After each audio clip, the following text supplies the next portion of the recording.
What's up guys, thanks for tuning in. And you guessed it, today is all about the vertical doors for the C8 Corvette. It's one of my favorite mods of the car, but it was one of the most challenging ones to deal with. Something that should have taken only 2 to 3 months took over 7.5 months for me to get from purchase to actual install.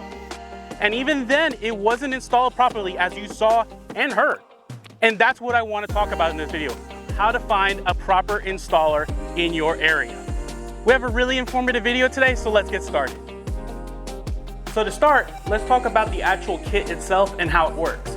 So the kit itself is made from Vertical Doors Inc. It's a highly reputable company. They've been in the business for over 30 years. How it works is basically replacing the traditional door hinges on your C8 with ones that can move both in the outward and upward direction. So they're a bolt-on replacement to your factory location, which means that there's no trimming of any kind of structural parts. The only thing that does need to get trimmed is just part of the inside of the fender for clearance purposes, but that's non-structural at that point. So opening the door is a 2-motion operation. To open the door, you're simply opening the door out and then up to get it into the vertical position. Closing the doors is again a 2-motion operation, so you're basically bringing the doors down first and then pushing them in to close the door. It's important to note that if you're closing the door from inside, to let the door settle first before bringing it towards you.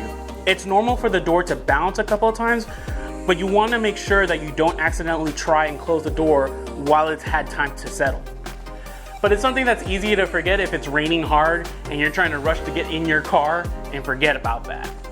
And with a little bit of practice and getting used to it, you can actually make it look like one solid motion instead of 2 different ones as well.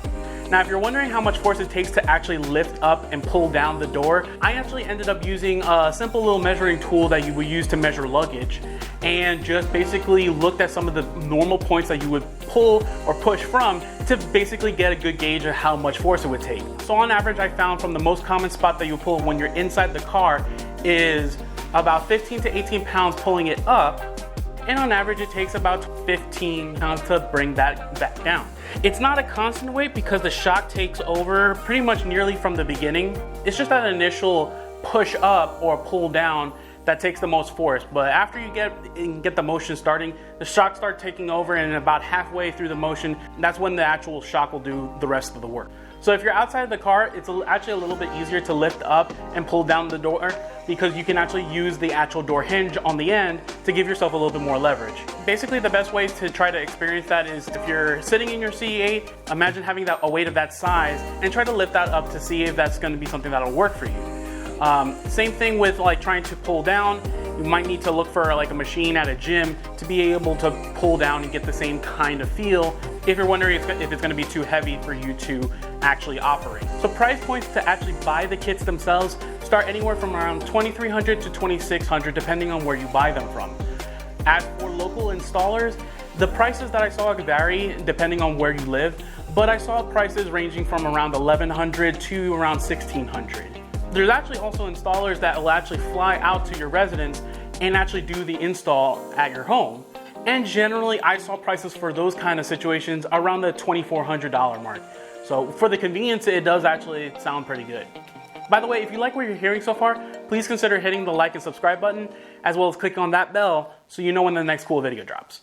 So now that we talked a little bit about the kit itself and how it works, we can kind of dive into why it's so important to find a good installer in your area.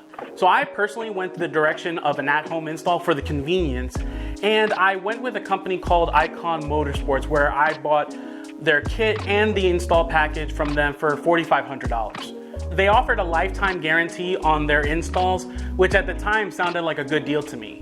But in hindsight, I wish I had done a little bit more research in figuring out if that was the right direction to go. Now, I do want to mention that this video is not intended to bash the company that did this install, but rather to outline what things went wrong in my experience so that you can avoid them.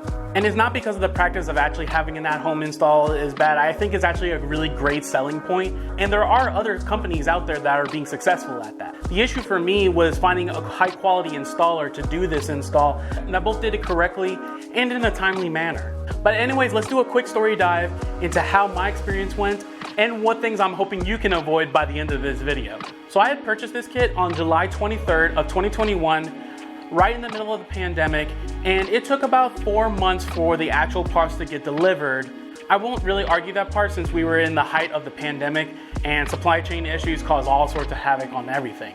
Regardless, the situation afterwards is what I had a lot of challenges with, which was the actual install itself. So the first attempt of this company to try to install these was in late November when the kit arrived. We scheduled it for a day in the middle of the week. I took the day off of work and nobody showed up.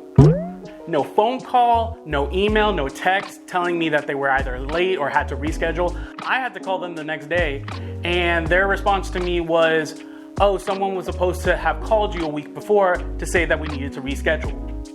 And hey, maybe that was just a simple mistake. Things happen. But then it happened again in the beginning of January.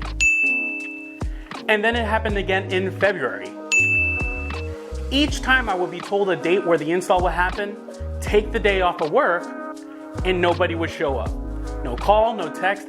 I again had to call them to find out what happened. And then the kit was finally installed on March 11th of 2022. The kicker though for the fourth install was that install almost actually didn't happen. And it wasn't because the installer was not in the area, but rather he was in the area, but completely forgot about my install. And the only reason why it still happened was because I actually called them that afternoon at around 3 o'clock to ask where the installer was, onto which I was told, oh, your install is next in line. Our technician is leaving Dallas to go to Boston for your install. And I'm here like, I'm in Dallas. And then I get apologies and we're sorry, we got you mixed up with another Carlos that's actually getting their install in Boston. In any case, they get their technician to get another rental and actually drive back out to actually do my install at my house. So I'm thinking, great, the install is gonna happen today, all my worries are over. But I'd be wrong. Nope, there's one last thing. So the install is happening, the guy's working on the car, taking certain front fenders off to actually start doing the vertical doors. And then after a little bit of while, he comes up to me and basically asks if I have certain bits in a particular size so that he can replace the worn cutting plate off of his multi-tool. Which I'm thinking to myself, I do, but now I'm thinking if this guy has all the right tools he needs to actually do this job correctly. Now I get it, tools being worn happens, and I'd rather him have come up to me and tell me that, rather than him trying to trim stuff off of my C8 using worn cutting tools. Still though, it's one of those things, if I paid $4,500, I would expect that the technician has every tool that they need to do the job right.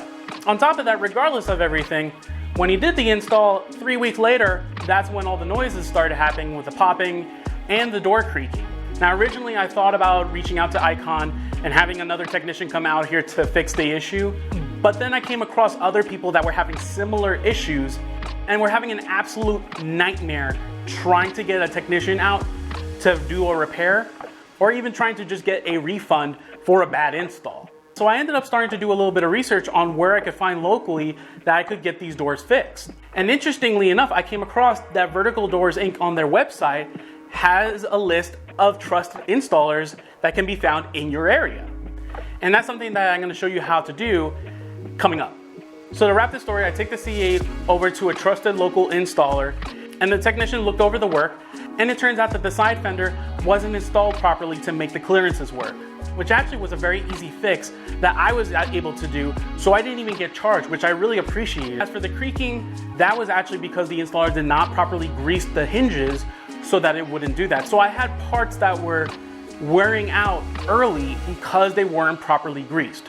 Ultimately though, I had all of that fixed and now there's no issues with these hinges and the vertical doors work flawlessly. But that was an extremely frustrating experience that took a whole 7.5 months, and actually a little bit longer if you include me trying to get these fixed afterwards, to get it to the point that they are now.